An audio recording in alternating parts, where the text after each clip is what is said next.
वैराग्य एक ऐसा शब्द जिसके बारे में आप सभी ने सुना होगा। ऐसा कोई भी नहीं होगा जो वैराग्य के बारे में कुछ न कुछ न जानता हो।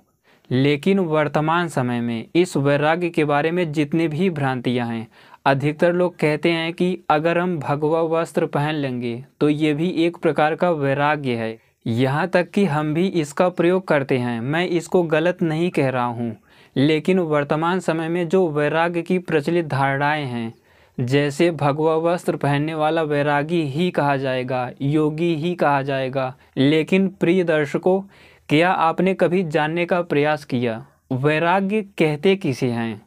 क्या वास्तव में शरीर के अंदर हड्डी, मांस, रक्त, आँख, कान, नाक आदि को देखकर इनसे विरक्त हो जाना, फिर संसार छोड़ देना, क्या ये वैराग्य है? या फिर भगवा आदि वस्त्र धारण कर लेना, भस्म लगा लेना, क्या ये वैराग्य है? या फिर वैराग्य किसी दूसरी चीज़ का नाम है? वैराग्य कहते किसे हैं? इसका वैज्ञानिक वास्तविक स्वरूप क्या है? ठीक वैरागी किसे कह सकते हैं? आज के इस वीडियो में हम वैराग्य के वास्तविक स्वरूप को जानने का प्रयास करेंगे। अगर इस वीडियो को आप पूरा देख लेते हैं तो मेरा विश्वास कीजिए, आज आपको संन्यास के बारे में, एक योगी के बारे में और वैराग्य के बारे में एक विशेष जानकारी मिलेगी। इसके बाद आप भी वैरागी बनने का प्रयास करेंगे। तो आइए वीडियो को शुरू करते हैं। वर्तमान समय में अगर इस सनातन धर्म में लोगों की संख्या देखें तो आपको लगेगा कि इस संसार में तो अधिकतर वैरागी ही हैं, सन्यासी ही हैं, योगी ही हैं। लेकिन क्या आप लोगों ने कभी अंदर से ये जानने का प्रयास किया वैराग्य कहते किसे हैं? क्या भगवा वस्त्र पहन लेना ही वैराग्य है? इसी प्रकार अपने शरीर के अंदर हड्डी, रक्त, मांस आदि को देखकर संसार से विरक्त हो जाना, क्या ये वैराग्य है? क्योंकि अगर आप वैदिक विज्ञान को देखें, अपने ऋषियों, मुनियों, महापुरुषों को देखें, योगियों को देखें, तो वैराग्य का तो एक निश्चित लक्ष्य होता है। कोई भगवा वस्त्र हमारा लक्ष्य नहीं है। हालांकि भगवा वस्त्र से एक योगी की पहचान अवश्य होती है वर्तमान समय में, लेकिन फिर भी भगवा वस्त्र का पहन लेना ही वास्तविक लक्ष्य नहीं है। इसी प्रकार अगर हम शरीर के अंदर हड्डी, रक्त, मांस आदि को देखकर विरक्त हो जाते हैं, इस संसार से दूर जाने का प्रयास करते हैं, अपने घर को छोड़कर वनों में चले जाते हैं, वहाँ पर साधना करते हैं, क्या ये वैराग्य है? वैराग्य का तो एक लक्ष्य होता है। वास्तव में वैराग्य तो उसे ही कहेंगे जब हम अपने लक्ष्य तक पहुँच जाएं या फिर पहुँचने का पूर्ण प्रयास करें, उस मार्ग पर ही चलें। मेरी आज की एक एक बातों को आप ज़रा ध्यान से सुनने का प्रयास कीजिए। आपको वैराग्य की परिभाषा समझ में आएगी, वैराग्य कहते किसे हैं ये भी समझ में आएगा। ये जो सांसारिक मोह माया से विरक्त होकर लोग वनों में चले जाते हैं, वास्तव में इसे वैराग्य नहीं कहते, या फिर किसी एक विशेष वस्त्र को वैराग्य नहीं कहा जा सकता। ये केवल एक प्रतीक होता है। आज सनातन धर्म के जितने भी शत्रु हैं, वे लोग तो चाहते ही हैं कि हर जगह कथाएं हो, लोग वनों में चले जाएं, विरक्त हो जाएं, उसके बाद उनके ज़मीनों पर, इस भारत पर हम कब्जा कर लें। इसीलिए विदेशी शक्तियां भी ये सब करने के लिए प्रोत्साहित कर रही हैं, इनका पूरा सपोर्ट कर रही हैं। लेकिन जो वास्तविक विज्ञान है, जो हमारी वास्तविकता है, उसको बल्कि छिपाने का प्रयास किया जा रहा है। वास्तव में अगर आप वैराग्य के वैज्ञानिक स्वरूप पर चिंतन करें तो भगवान वेदव्यास जी ने योग दर्शन में कहा है कि ज्ञानस्यैव पराकाष्ठा वैराग्यम, यानी ज्ञान की पराकाष्ठा ही वैराग्य है। ज्ञान कहते हैं सृष्टि को जानना। जो लोग समझते हैं कि शरीर के अंदर हड्डी को देखकर, रक्त को देखकर, मांस आदि को देखकर शरीर से लोग विरक्त हो जाते हैं, ये वैराग्य नहीं है। पूरी तरह वैराग्य इसे नहीं कह सकते। वैराग्य तब कहेंगे जब आप इस शरीर के अंदर हड्डी, मांस, रक्त आदि की सूक्ष्मता में जाकर साक्षात्कार करें, उसे जानने का प्रयास करें कि ये सब किन सूक्ष्म पदार्थों से बने हैं। उससे भी सूक्ष्मता में जाकर, एटम मॉलिक्यूल से भी सूक्ष्मता में जाकर, वैराग्य की शुरुआत वहाँ से होगी जब आपके मन के सारे संस्कार क्षीण हो जाएं और आप जैसे अपने शरीर पर ही मनन चिंतन करना चाहें, तो कोई भी बाधा, बेकार के संस्कार आपके अंदर ना आए। वहाँ से वैराग्य की शुरुआत होती है। तब आपका ध्यान शरीर के सूक्ष्म पदार्थों में केंद्रित होने लगता है। फिर आप अपने आत्मा तक पहुँच जाते हैं। तो शरीर के अंदर सूक्ष्म पदार्थों को जानते हुए जब आप आत्मा को भी साक्षात कर लें, उसे भी जान जाएं कि ये निराकार तो है, लेकिन कैसा पदार्थ है, इसका क्रिया विज्ञान क्या है, उस सूक्ष्मता को जान लेना ही वैराग्य है। भगवान वेदव्यास जी यही कह रहे हैं, ज्ञानस्यैव पराकाष्ठा वैराग्यम, यानी ज्ञान की पराकाष्ठा, पूरी सृष्टि को ऊपर ऊपर से फिर सूक्ष्मता में जाकर सब कुछ जान लेना, यही ज्ञान की पराकाष्ठा है। ईश्वर के क्रिया विज्ञान को जान लेना कि वो कैसे सृष्टि को बनाता है, प्रकृति को विकृत करके कैसे उसने पूरे ग्रह तारों गैलेक्सियों को बना दिया, ये सब जानना वैराग्य है। वैराग्य कहते हैं जब आप समय में पीछे जाकर 5000 साल से भी पीछे जाकर महाभारत के उस युद्ध को देख लें, साक्षात कर लें। वहाँ पर भगवान कृष्ण, अर्जुन आदि की क्या स्थिति थी, जो दूसरे पक्ष के योद्धा थे, इधर पक्ष के थे, इन सब की क्या स्थिति थी। अगर उस स्थिति में आप भी आ जाएं, आप भी उतने बलवान बन जाएं, उतने बड़े योगी बन जाएं, वैज्ञानिक बन जाएं, वेदों की स्थापना करने का सामर्थ्य आ जाए आपके अंदर, फिर से आप सनातन धर्म की स्थापना करने में सफल हो जाएं, भगवान कृष्ण के सामर्थ्य को पहचान जाएं कि उनका सामर्थ्य क्या था, वहाँ तक आप भी पहुँच जाएं। या फिर भगवान श्री राम जो खरदूसर से युद्ध कर रहे हैं, उन स्थितियों में उनके बल का, उनके पास कितना सामर्थ्य था, उसको अनुमान के द्वारा जान लें, फिर उनके रास्ते पर चलने का प्रयास करें। या फिर रामायण काल में जो लंका का युद्ध था, वहाँ तक पहुँचकर, ध्यान में वहाँ तक पहुँचकर आप अनुमान करें कि उन लोगों के पास कैसे अस्त्र शस्त्र थे, कैसे वो युद्ध हुआ था, कितना विनाशकारी था, उन लोगों का सामर्थ्य क्या था। ये सब आप तभी जान सकते हो जब आप वैदिक विज्ञान के बारे में कुछ ना कुछ जानते हों, फिर आप भी उन स्थितियों में आ जाएं, यही वैराग्य है। अगर आप ऋषियों, मुनियों, महापुरुषों के आदर्श पर चलने का प्रयास कर रहे हैं, पृथ्वीराज चौहान, महाराणा प्रताप, इन लोगों के आदर्शों पर चलने का प्रयास कर रहे हैं, और आपको अंदर से लगे कि मेरे अंदर भी उत्साह आ रहा है, मैं अब निडर हो रहा हूँ, सूक्ष्म पदार्थों को जानने का प्रयास कर रहा हूँ, उनका साक्षात कर रहा हूँ, जैसे भगवान श्री राम, भगवान श्री कृष्ण, ऋषि मुनि जानते थे, तब आप मानिए कि हमारा वैराग्य अब शुरू हो गया है। तो वैराग्य कहते हैं तत्व ज्ञान को, और तत्व ज्ञान के लिए आपको सूक्ष्मता में जानना पड़ता है। उन सूक्ष्म पदार्थों तक कोई भी माइक्रोस्कोप नहीं पहुंच सकता, मन को कभी देखा ही नहीं जा सकता, जबकि ये भी बहुत सूक्ष्म मस्तिष्क के अंदर एक पदार्थ होता है। इसी तरह आत्मा को कभी नहीं देखा जा सकता।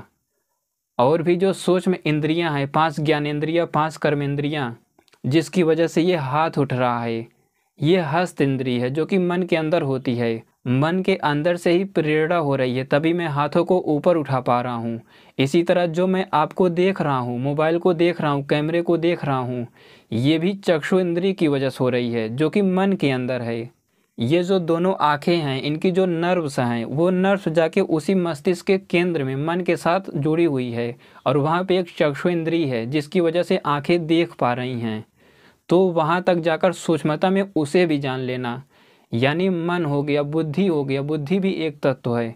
तो इन सबको सूक्ष्मता में जो जानने का प्रयास करता है, इनका क्रिया विज्ञान जानने का प्रयास करता है कि हाथ कैसे प्रेरित हो रहा है, शरीर कैसे काम करता है, सब कुछ, पूरा सौरमंडल, उसके बाद गैलेक्सी कैसे घूम रही है, कैसे एक दूसरे से व्यवस्थित जुड़ी हुई है। या फिर जो पार्टिकल के सूक्ष्मता में जाए तो अलग अलग फील्ड होते हैं, वे क्यों होते हैं, उनकी सत्ता ही क्यों है, स्पेस क्या पदार्थ है, इन सब को सूक्ष्मता में जाकर जानना, यही वैराग्य है। इसी को महर्षि वेदव्यास जी कहते हैं ज्ञानस्यैव पराकाष्ठा वैराग्यम।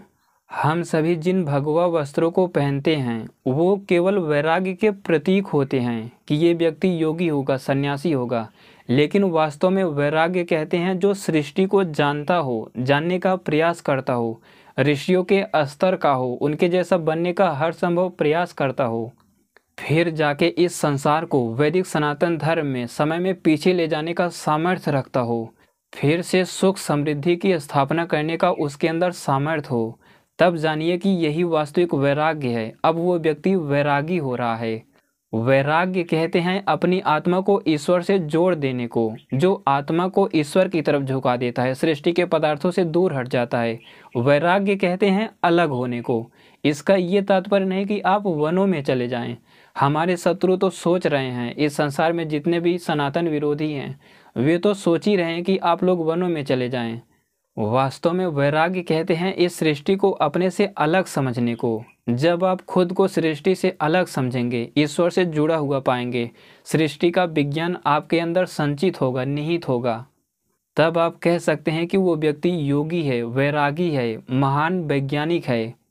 जो सृष्टि को नहीं जानता, ना तो वो योगी हो सकता है, ना तो वैरागी हो सकता है, और ना ही वैज्ञानिक हो सकता है। भगवान श्री राम भी अपने समय के सबसे बड़े वैरागी थे। भगवान श्री कृष्ण भी अपने समय के सबसे बड़े वैरागी थे।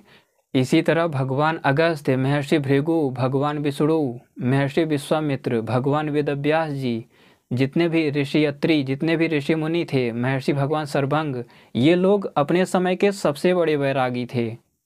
लेकिन इन लोगों ने सनातन वैदिक धर्म की स्थापना के लिए अथक प्रयास किया था, अपना जीवन तक दे दिया।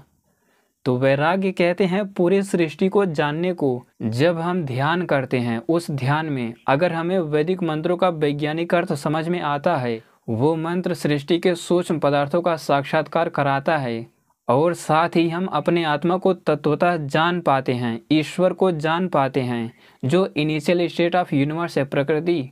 आखिर कैसे ईश्वर प्रकृति को विकृत करके सबसे पहले महत तत्व बना देता है, उसी महत तत्व का सूक्ष्म यूनिट जो बुद्धि है, हमारी आत्मा से कैसे अपने आप जुड़ जाती है। इन सब के क्रिया विज्ञान को जानने वाला फिर ईश्वर की तरफ मुड़ जाएगा, सांसारिक पदार्थों से दूर हो जाएगा।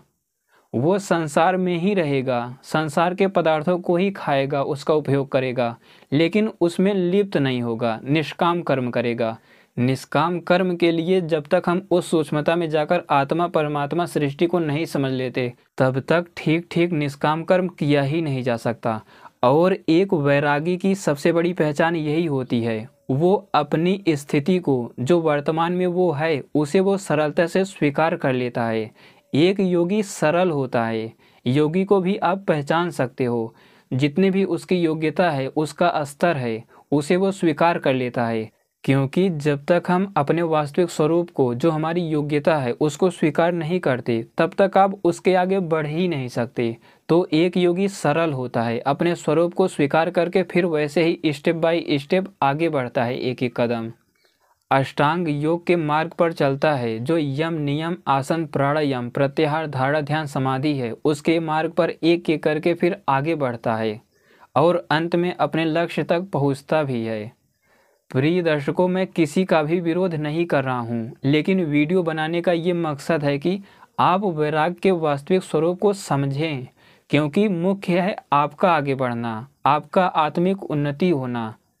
वैरागी भी बना जा सकता है। जब मैं कहता हूं कि एक वैज्ञानिक ही योगी हो सकता है, इसका मतलब ये नहीं होता कि वैज्ञानिक बना ही नहीं जा सकता या फिर आधुनिक वैज्ञानिकों की चर्चा की जा रही है, बल्कि अपने शरीर को सूक्ष्मता में जाकर आत्मा को अनुभव करना, सूक्ष्म पदार्थों को अनुभव करना, इंद्रियों को अनुभव करना, मन को अनुभव करना, ये भी एक वैज्ञानिकता है। इसे जानकर भी आप वैज्ञानिक हो सकते हैं। इलेक्ट्रॉन, प्रोटॉन, न्यूट्रॉन के बारे में तो आप लोगों ने सुना ही है कि उनका क्रिया विज्ञान है, कैसे कार्य करते हैं। तो इन सब को बड़ी ही सरलता से ईश्वर को अगर आप समर्पित कर देते हैं खुद को, तो आप इन सब को भी जान सकते हैं, ध्यान आदि कर सकते हैं। अगर मैं आपको वैराग्य के बारे में सरल शब्दों में बताने का प्रयास करूं, तो वास्तव में वैराग्य होता है जब आप महापुरुषों की स्थितियों पर विचार करें, आप उन दृश्यों को समझने का प्रयास करें कि समय में पीछे जाकर जो भगवान कृष्ण का युग था, महाभारत की स्थिति में वे कैसे थे, कितने सामर्थ्य के साथ खड़े थे, उनके ज्ञान का स्तर क्या था। इसी तरह भगवान श्री राम जब रामायण के काल में थे, उन लोगों के ज्ञान विज्ञान का स्तर क्या था, वे कितने अनुभवी थे। इसी तरह ऋषि मुनियों पर मनन चिंतन कीजिए, भगवान सर्वभंग आदि ऋषि हो गए, उनका स्तर क्या था। इन सब को पढ़कर ग्रंथों से, उसके बाद मनन चिंतन कर कर आप भी उनके जैसा बनने का प्रयास करें, उनके सामर्थ्य तक पहुंचने का प्रयास करें। तो ये भी वैराग्य है। वैराग्य की शुरुआत आप यहीं से कर सकते हैं। इतना ध्यान रहे, बिना वैरागी हुए सृष्टि को भी नहीं जाना जा सकता, बिना वैरागी हुए ईश्वर को नहीं जाना जा सकता, बिना वैरागी हुए मन को, आत्मा को तत्वतः नहीं जाना जा सकता। ये बात मैं नहीं, बल्कि महर्षि भगवान मनु जी मनुस्मृति में कह रहे हैं, जो इस धरती के सबसे पहले राजा थे सतयुग के। वे कहते हैं कि अर्थ और काम में आसक्त व्यक्ति कभी योगी नहीं हो सकता। तो अर्थ और काम से जो मुक्त है वही वैरागी है, योगी है, और वही सृष्टि को जान सकता है, ईश्वर को, आत्मा को जान सकता है। और मेरा आपको पहला सुझाव तो यही है कि ईश्वर क्या है, आप लोग इसे आश्चर्य की भांति देखिए। आप मेरी बातों पर एक बार मनन चिंतन करके देखिएगा, आपके अंदर वैराग्य आने लगेगा, आप लोगों के अंदर तत्वज्ञान होने लगेगा। तो आश्चर्य की भांति देखिए ईश्वर है क्या, हम जो सूक्ष्म चेतनाएं हैं वास्तव में हम है कौन, और ये जो मन है आखिर कैसे मन से ये शरीर प्रेरित हो रहा है। इसी तरह इस सृष्टि पर भी धीरे धीरे मनन चिंतन कीजिए कि ग्रह तारे गैलेक्सियाँ जो आकाश में तैर रही हैं, पूरी की पूरी गैलेक्सी भागी चली जा रही है, ब्रह्मांड में जगह जगह जा रही है, इन्हें कौन संचालित कर रहा है? क्या बिना चेतना के ये चल सकती हैं?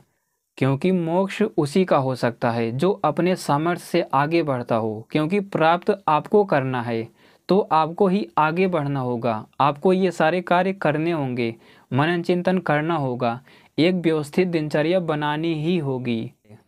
ये जो वैराग्य है, अगर आपके अंदर वैराग्य निश्चित रूप से पूरी तरह स्थापित हो जाता है तो आपके पास अनेक सिद्धियां अनायासी आने लगती हैं। ये मैं नहीं, महर्षि वेदव्यास जी कह रहे हैं। अगर आप वैरागी हो जाते हैं, योग दर्शन का जो व्यास भाष्य है उसे पढ़कर आप देख सकते हैं, यहाँ तक कि ऋषियों ने यहाँ तक कहा है जो वास्तव में योग में स्थित है, योग मुक्त जीवात्माएं हैं, वे नए शरीरों को अपने आप ही धारण कर सकती हैं, फिर छोड़ सकती हैं, तुरंत ही अनेक शरीरों का निर्माण कर सकती हैं। ऐसा भी है। तो एक वैरागी का चरम स्तर यही है। और अगर वैराग्य के मार्ग पर आपको लाभ दिखाई दे, दिन प्रतिदिन आपका सामर्थ्य बढ़े, सृष्टि को जानने में रुचि आने लगे, आत्मा परमात्मा को जानने में आपका लक्ष्य बन जाए, एक रुचि हो जाए, तब मानिए कि आपने वैराग्य शुरू कर दिया है। अब आपके अंदर वैराग्य स्थित होना शुरू हो गया है। और दूसरा, वैरागी होने के लिए आपको वैदिक मंत्रों का जाप भी करना होता है। गायत्री मंत्र हो गया, ओम का उच्चारण हो गया, इन सब का जाप अर्थ की भावना के साथ किया जाना चाहिए, तो भी आप वैरागी बन सकते हैं। जैसे भगवान श्री राम गायत्री मंत्र का जाप करते थे, ओम का जाप करते थे, और भगवान कृष्ण भी ओम का जाप करते थे। ऐसा रामायण महाभारत में जिक्र है, ऋषियों के बारे में भी ऐसा ही जिक्र है। योग दर्शन में महर्षि भगवान वेदव्यास जी ने भी इसकी चर्चा की है। ये जो परम जाप है, गायत्री मंत्र हो गया, ओम का उच्चारण हो गया, इन सबको अर्थ की भावना के साथ कीजिए, शरीर में उनका प्रभाव फिर आपको अनुभव होने लगेगा। तो नियमित रूप से संध्या, ध्यान, उपासना, उच्चारण ये सब करना होता है, तब धीरे धीरे आपके अंदर वैराग्य स्थित हो जाता है। वैराग्य का वैज्ञानिक स्वरूप मैंने इसीलिए कहा था क्योंकि जितने भी वस्त्र आदि होते हैं भगवा, ये तो एक प्रतीक होते हैं कि ये व्यक्ति योगी सन्यासी हो सकता है, लेकिन वैराग्य का वैज्ञानिक वास्तविक मतलब यही है। सृष्टि को सूक्ष्मता में जाकर जानने का प्रयास करें, आपकी रुचि बढ़ने लगे, आपका मन शांत होने लगे, मन के संस्कार क्षीण होने लगे, तब समझिए कि आप एक वैरागी हो रहे हैं।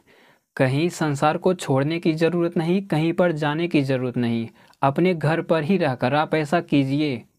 आपको आगे सनातन धर्म के लिए लड़ना होगा, ईश्वर तक पहुंचकर सामर्थ्य प्राप्त करना होगा, कहीं भागना नहीं है। संसार में रहते हुए ही निष्काम कर्म कीजिए, भगवान कृष्ण और राम जैसा योगी बनिए, योगेश्वर बनिए, और वैराग्य के द्वारा मोक्ष को प्राप्त कीजिए, प्राप्त करने का प्रयास कीजिए एक लक्ष्य बनाकर। जिस व्यक्ति का कोई लक्ष्य नहीं होता वो इंसान हो ही नहीं सकता। तो मुझे लगता है कि वैराग्य कहते किसे हैं, इसका वास्तविक स्वरूप क्या है, इसके बारे में आपको एक विशेष जानकारी मिली होगी। यही है आज का वीडियो को पूरा देखने के लिए धन्यवाद।